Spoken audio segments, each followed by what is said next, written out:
নমস্কাৰ বন্ধুসকল, preparation for Assam চেনেলটোলৈ আপোনালোকক স্বাগতম জনাইছোঁ। এইখন হ'ল ধুবুৰী PGDT কলেজৰ admission notification for 2025-26 BEd first ইয়াৰৰ কাৰণে। ইয়াত চব দিয়া হৈছে। এপ্লিকেশ্যন প্ৰভিজনেল মেৰিট লিষ্ট ৱেইটিং লিষ্ট 9 আগষ্টত আফটাৰনুন ওলাব। তাৰপিছত আপোনাৰ ইয়াত আছে provisional merit admission from provisional merit list admission হ'ব 12 তাৰিখৰ পৰা 13 তাৰিখ। তাৰপিছত ৱেইটিং লিষ্ট আহিব, ৱেইটিং লিষ্টৰ পৰা এডমিশ্যন হ'ব। এইখিনি ডকুমেণ্ট লিষ্ট অফ ডকুমেণ্ট দিয়া হৈছে।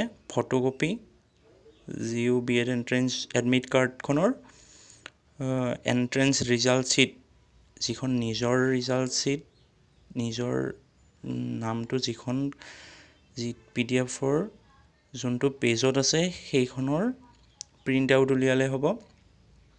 Recent colour of passport 3 copies. তাৰপিছত দিছে photocopy of HSLC admit as প্ৰুফৰ কাৰণে।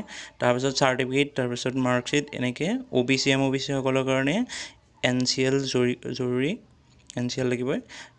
EWS চাৰ্টিফিকেট আছে যদি কাৰেণ্ট ফাইনেন্সিয়েল ইয়াৰৰ হ'ব লাগিব। তাৰপিছত জিঅ'ৰ ৰেজিষ্ট্ৰেশ্যন চাৰ্টিফিকেট দিলে হ'ব, বা মাইগ্ৰেশ্যন চাৰ্টিফিকেট যিকোনো এখন হৈছে।